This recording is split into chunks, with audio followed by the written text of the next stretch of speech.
Assalamualaikum warahmatullahi wabarakatuh. Saya Leska Yanariski, mahasiswi dari Universitas Subang Fakultas Hukum kelas karyawan. Saya di sini akan membahas tentang tugas hukum asuransi yang telah diberikan oleh dosen pembimbing saya, Bapak Hendy Sumandi SHM.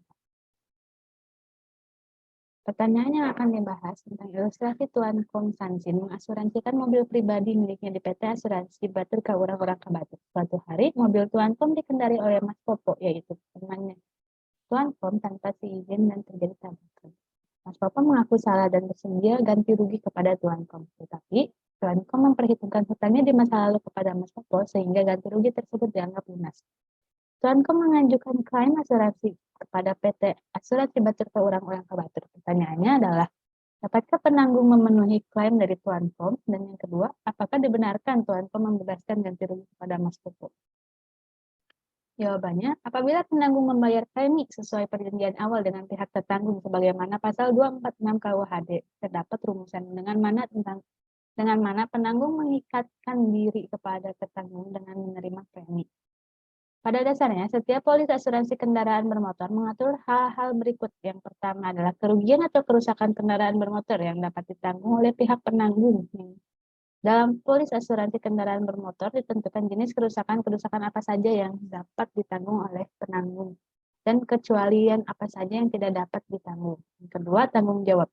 Pada bagian ini diberikan ketentuan-ketentuan dan batasan sampai seberapa mana tanggung jawab menurut hukum mana sajalah yang ditanggung oleh penanggung. Yang ketiga, pengecualian umum ditentukan apa saja yang dikecualikan dan kewajiban mengganti dari pihak penanggung. Artinya, untuk kerugian-kerugian yang dikecualikan oleh ketentuan ini, maka penanggung bebas untuk tidak membayar kerugian.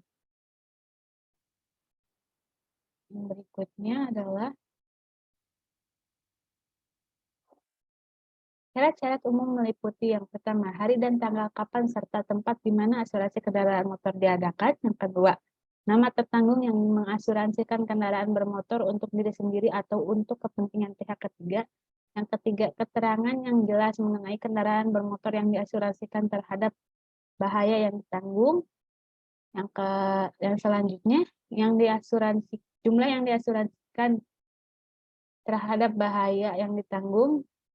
Lalu event-event penyebab timbulnya kerugian yang ditanggung oleh penanggung. Selanjutnya, waktu asuransi kendaraan bermotor mulai berjalan dan berakhir yang menjadi tanggungan penanggung. Yang terakhir, janji-janji khusus yang diadakan antara tertanggung dan penanggung. Yang kedua, menurut saya dibenarkan atau tidaknya tindakan tersebut tergantung bagaimana keputusan Tuan Konstantin secara pribadi. Sekian presentasi dari saya. Mohon maaf bila ada kesalahan. Wassalamualaikum warahmatullahi wabarakatuh.